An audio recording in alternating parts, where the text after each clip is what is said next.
28 and I'm trying to shape history. Pulling from the sky for some strength to take with me. Line up the stars, fly away quickly and push the world forward like a tidal wave hit me.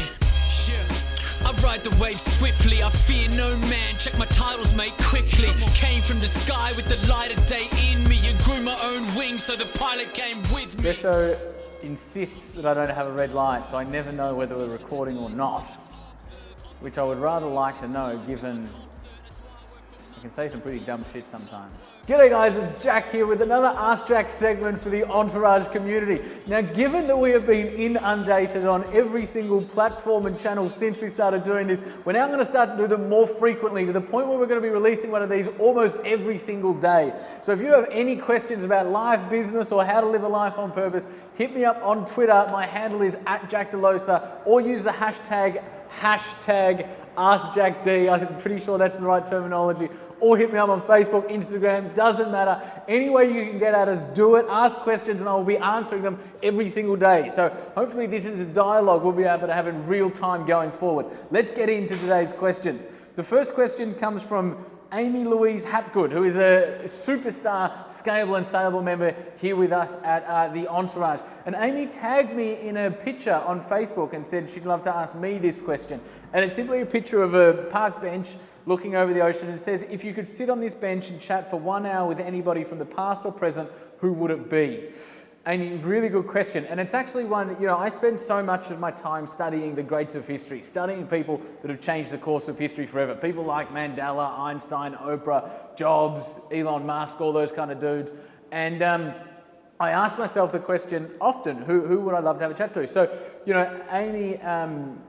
Amy's question prompted me to have a think about that. And the first person that came to mind would be Einstein, because I think he probably influenced our world more than just about any human that has lived, right? And the breakthroughs and the scientific breakthroughs around physics and energy and how light travels, and a lot of what Einstein did gave rise to a lot of the electric world that we take for granted today. Telecommunications, satellites, a lot of the stuff that happens in medicine, a lot of it came from Einstein's work. So you'd battle to find someone who's more independently minded, who protested against the traditional guard and traditional thinking more so, and succeeded in creating such an impact. However, I probably wouldn't sit with Einstein on the bench because I'm not sure how much of the physics concepts I would be able to grasp if I was sitting there with Einstein. So I'm going to put him to the side.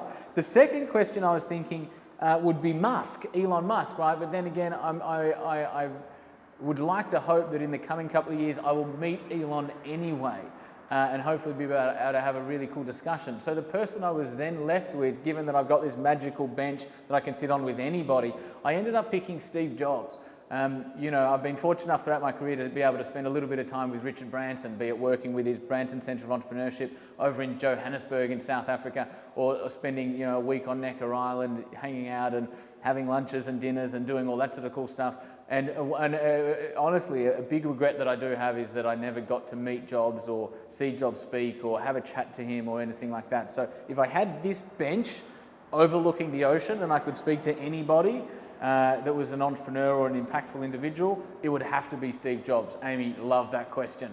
Question number 2 comes from Carmen Morris. Jack, what's your favourite pick-me-up when you're feeling frustrated and discouraged in your business? Carmen, really good question. I think that everybody has what I call happiness strategies. They're really basic, fundamental things that each of us do, and it's different for everybody. It's an individual, personal thing. Each of us do that helps us reconnect with ourselves and rejuvenate and re-energize. For me, it's really basic stuff like looking or sitting or walking by the ocean. It could be journaling. I'm a massive journaler. I wrote a blog post recently on how I go through journaling and what I discuss and what I think about and the question I ask myself and all that sort of stuff. That should be up soon, so check that out. It could be exercising, could be running, could be spending time with friends. If I've got a dog, it's spending time with the dog, really basic stuff that helps me connect back to me. Or it could be reading cool, like spiritual and personal orientated books. So not necessarily business books when it comes to re-energizing and sort of reconnecting. It might be something like Oprah, What I Know For Sure, for instance, which is just a beautifully written, highly spiritual, highly personal book. And I find that I'm not generally looking for pick-me-ups. I'm not looking for something to spike my energy.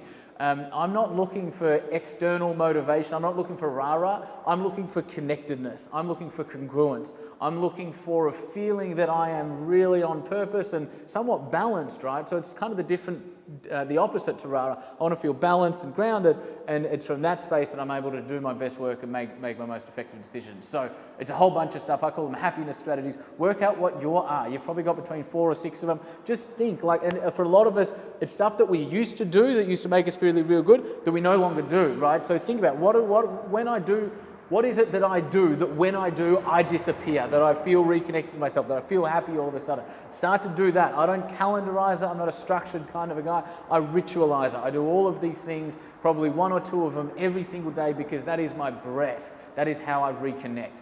Carmen, awesome question. Question number 3 comes from Abimanyu, who asks, what is the most important thing to check in an interviewee? And I love this question because I think it's something that so many, particularly early stage, high growth businesses get wrong. Given that a lot of our community is in a startup phase or in a high growth phase that comes after the startup phase, or in the challenging phase that comes after the startup phase, right? It's a chaotic environment. It's high pressure. It's high chaos. It's like the rate of change is significant. There's stuff going everywhere. It's organized chaos, often without the organized, which means it requires a certain individual to step into that environment, to survive in that environment, and to thrive in that environment. So the number one thing I look for when I'm speaking with people that want to come and join us here at the Entourage is I'm looking for a time in their life when they faced severe adversity, a challenging time that pushed them as a person, pushed their heart, pushed their soul, pushed their mind. And I'm looking for how did they deal with that period of time, and how did they come back from that, and how did they rebuild from that.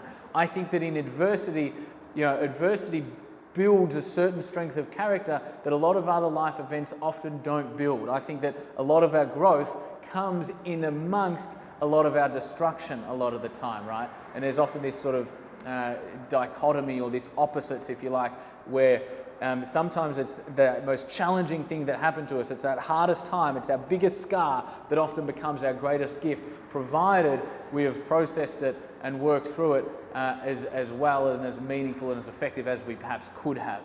So that's what I'm looking for. And if I don't find it conversationally, then sometimes I'll just say, can I ask you a question? And you can answer it as personally or as professionally as you'd like. But what was the hardest period you've gone through in your life?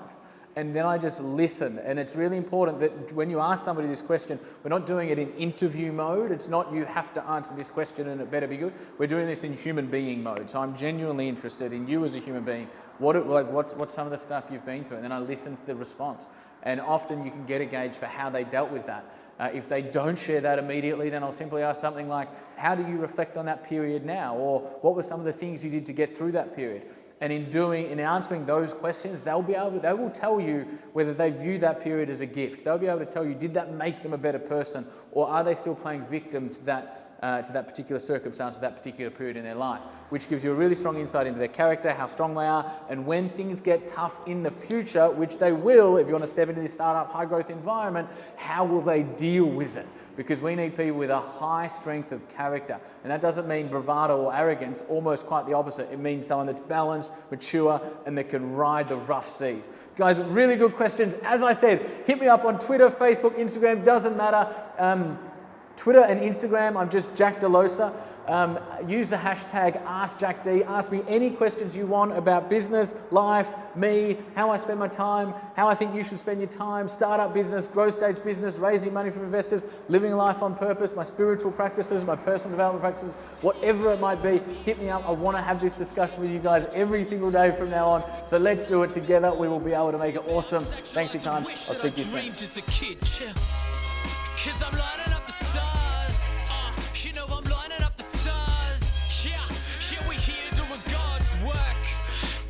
Tonight is